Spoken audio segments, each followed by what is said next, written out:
Just bear with me. This is my first time to be in the stage. Because always in the back area. In the back office all the time. For 20 years that I'm working in Dubai, I'm part of finance. So I'm handling the assistant cost controller, which is part of food and beverage in the hotel. Anyway, I'm Michelle Daven Villaria Midado. I graduated in hotel management, hotel restaurant management. That's why I'm working in the hotel. Here, in Cagayan. At the same time, my work also in Dubai. It's in hotel also industry. So, I want to share it with you. I don't know, even myself, na-shock ako. For 20 years that I've been in Dubai, so lifestyle ko sa Dubai is work, office, work, office. So, since you're in finance, it's really ganang stressful. Especially, my work sa finance is more on finances, like I do the spot check of all the cashiers.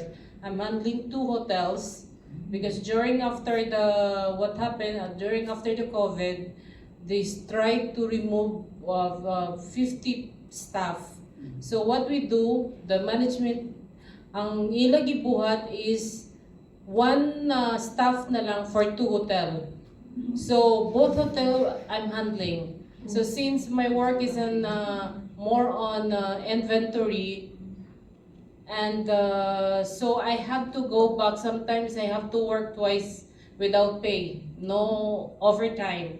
So what happened is I have to go back sometimes 12 o'clock because in the hotel we have a sports bar, we have nightclub, we have fine dining. So I have to go back to spot check all the cashiers on the spot. So that's the task that was given to me. And in the morning also, my work is to deposit all the cash of the cash shells that all the cashiers drop in the vault. So I'm the one who's in charge of that one.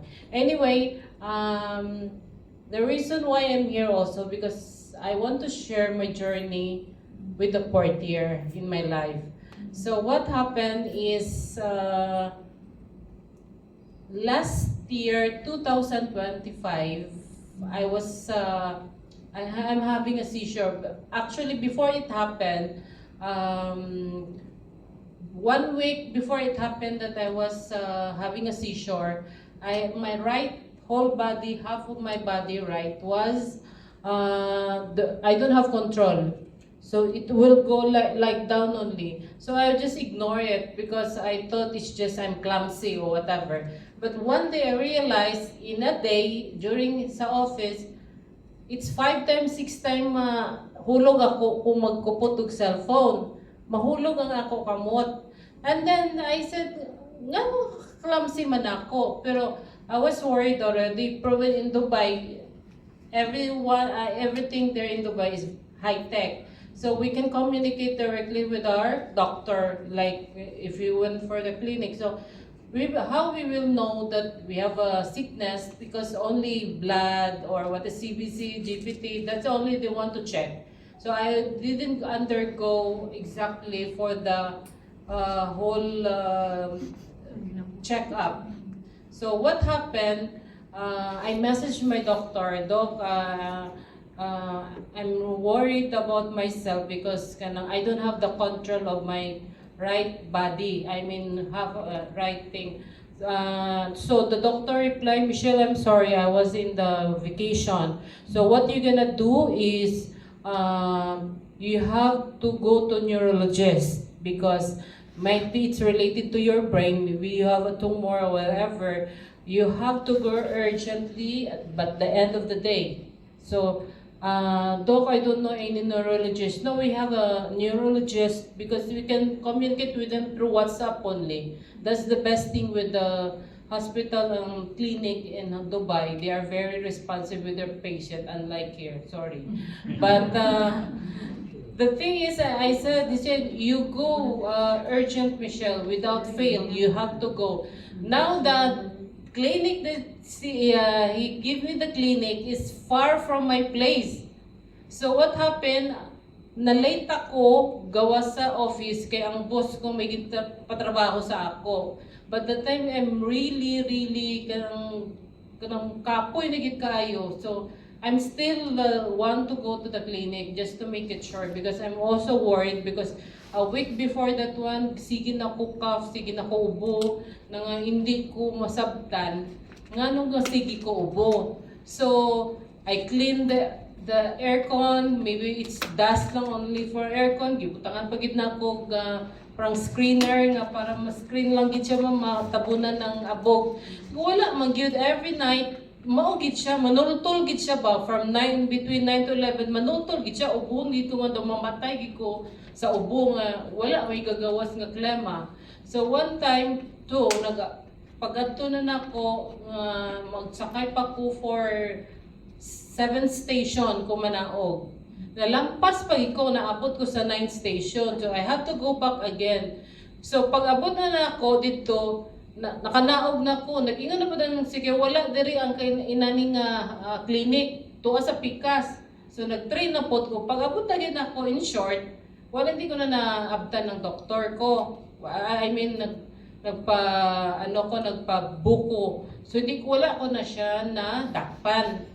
So, hindi na sila mag-entertain. I'm sorry, doctor will not entertain you anymore. You are already late. Ko, it's okay, it's okay. So, pag balik na nako, ginasangyod ko na ang tiil ko, gananan ako. So, hindi naging ko kalakaw. So, hindi ko, lain na gid ni. Yan ako.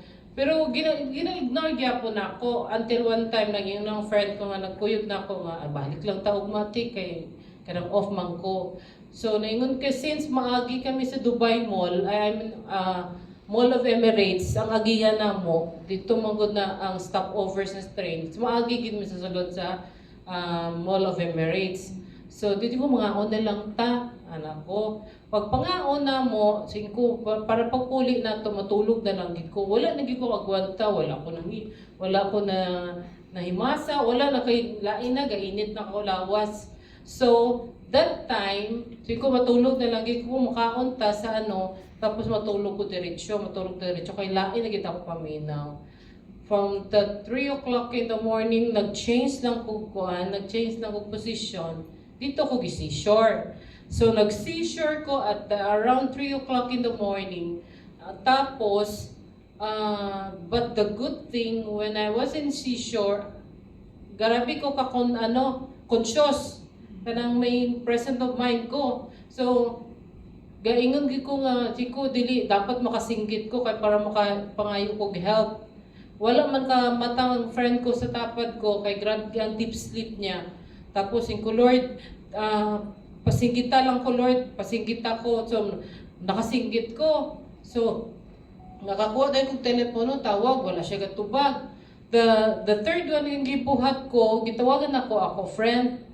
Nga sa Pikas pagid nga building, layo kayo siya. So pagtawag ko sa iya, kaya na siya nga friend ko, joker kay na siya, kay kuha na siya paladaman. Kana imo storyhon ba, ganang gatulog siya, imo na sa storyhon, istorya na nimo. So gikuyawan ko, gitubag ako ang tawag ko, basin nagadamgo to. Sigo, Lord, maluwi ka Lord, na-conscious lang to. So it's a good thing na nag-abot siya after 10 minutes. Kulbaan ko nimo, basig nga tubag lang ka, gadamgo ka. Kaya mahilig na siya inana. So mo to siya, ang saman mo, ambulance ko. Dili na, okay na ko, lingkod lang sa ako. Kay before it happened actually, I have the experience of the 40 already by my angel sister. Kung makapangayo ko siya tagaan, pero it's not constant ang pag-inom sa pero natamnan ako stem cell sa lawas ko. That's why the reason nga na-conscious ko during the seizure. So when girush ko nila sa emergency, and then after they took all the lab tests, in the morning may ma-assign na sa imo na doctor nga mag-visit sa imo, na tabo. So daghan kay siya gipangutana nga wala git symptoms. Tanan niya ipanatan ko, Dok, wala ina na ako na experience na except lang sa aning right ko nga wala ko'y control, mahulog siya. So ningon tayo siya nga paano ka conscious nga ga-seizure ka, kaya ang seizure ko no hindi na dapat conscious. Ningon siya paano ka na conscious?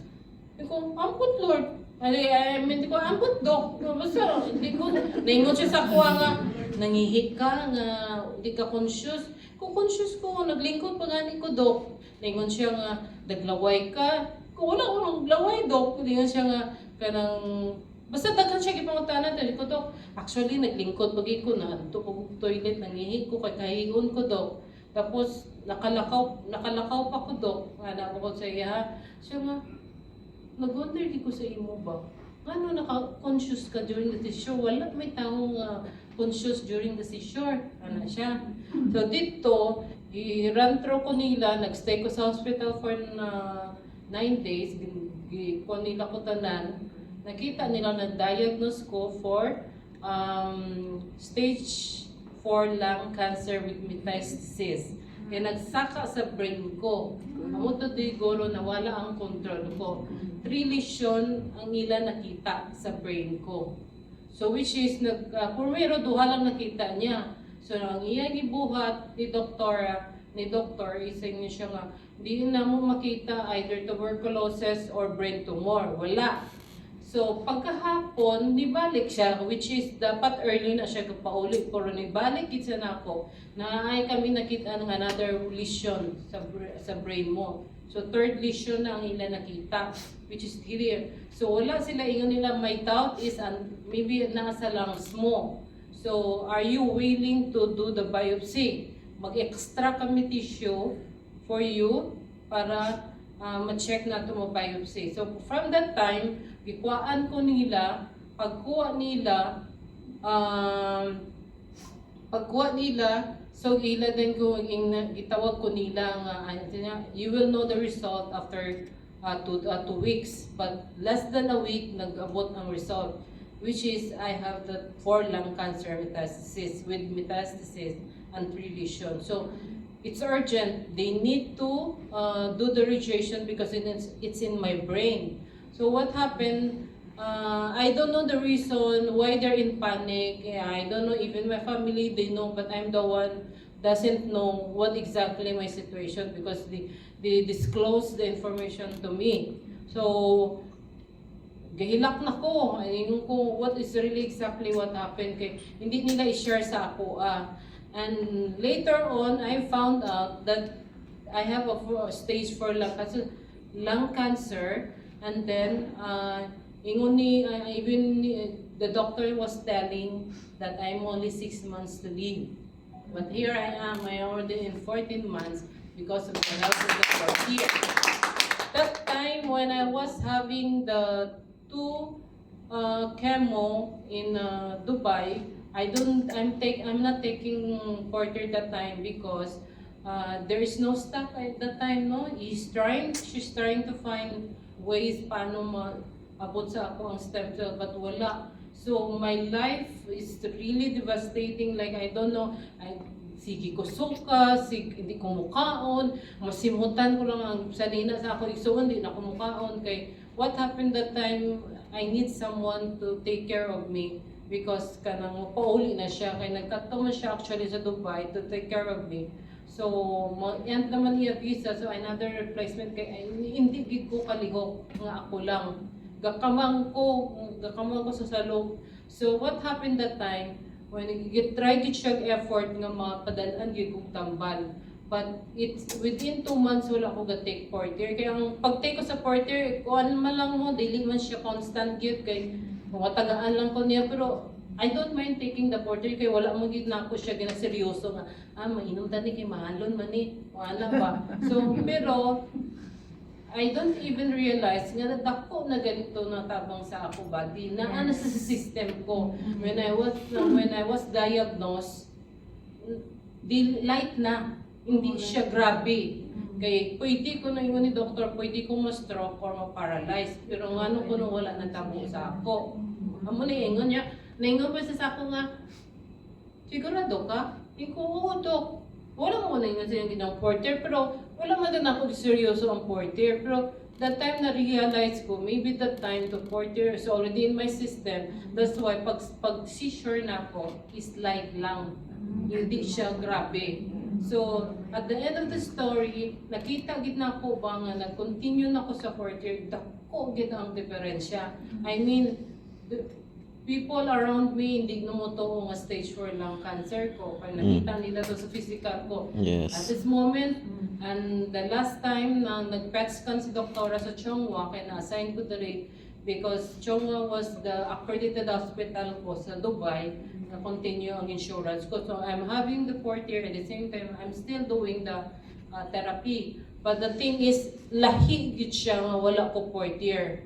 Magluya magid ko, magsuka ko, ano ba. So dito na ako nakita nga, ala grabe gid no, kay even the moment nga nag-request si doctor of PET scan, nag-ingon siya sa ako nga subsequently decrease your cancer cells. So almost 50% nag-down. So wala gid siya nag-grow. Wala gid siya nag-grow. But I'm still doing the, makita nimo sa life ko, even my sister is telling to sa yaya sa bata nga, oh, Marites na, magsuon ko may lung cancer na. Na siya sa ako.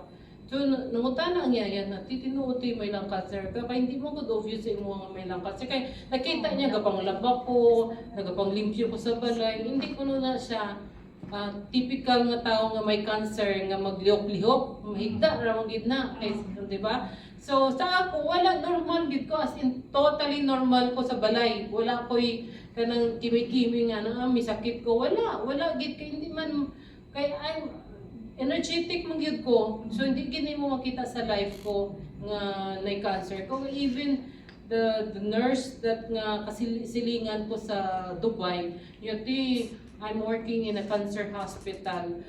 Layo ra gid kati. Di gid na mo makita sa imo nga may cancer ka, especially stage 4. Ana siya. And lung cancer is the worst cancer of all. Ana sila sa ako. So hindi gid mo yun. Tugid sila sa kwarto ko. Hindi gid sila mo to. Kaya nakita ko nila one time sa may garden nga nagapainit ba. Nagapainit ko. Naingon ako mangod nga, oh, muna siya ako iksoon may stage 4 lung cancer. Nya lati, hindi gid mo tuuti nga. Ang imo nga iksoon may lung cancer na stage 4. So, I'm really amazing, no? With the, I mean, of course, with the help of God, Yes. the provision of God through the fourth year. No, we cannot say also, we cannot say only alone in the fourth year, but God provide fourth year in my life that I will be standing here right now. My life will be a good testimony. Even kanang yaya, naingon lang siya sa ako nga, singko, kaya na ako yung sister-in-law nga, iyang mother, mid-brain tumor. I said, try one bottle a day. There's no harm. Try one bottle. And try siya one bottle, on the next day nagpalit usab kay dako ko na yung changes sa iyang mama. Kaya ang iya ko nung sige ko nung kuan, sige kalipong. Wala ko ni adlaw nga dili malipong. So when the time nga nag-take siya sa fourth year, nagkuan siya, nag-purchase sa usab kay dako kuno ang improvement sa fourth year sa iyang mama. So through me only naingon siya nga, so ina lang imo silingan God, you don't have to explain about the product. Just ina nga ang igsoon sa akong yaya sa bata is a living proof nga she's taking a fourth year and nakita gid nako sa iyang life nga lahi lang yun. So mo na nakita ko ba nga I'm grateful and blessful with God that through fourth year, through my sister nga siya gid nag full time gid ko sa fourth year mo to nga dako kay gid ang usab nga until now nga naka-declare na gyud nga kanang makaingon na gid ka ba nga I'm not sick anymore. So muna nga salamat sa fourth year nga dako gyud siya nga I mean it's really kanang dili mo ma-explain ba. So salamat gid sa fourth year. At the same time, first thing of all, the Lord who will provide that product for me to be recovered. So thank you.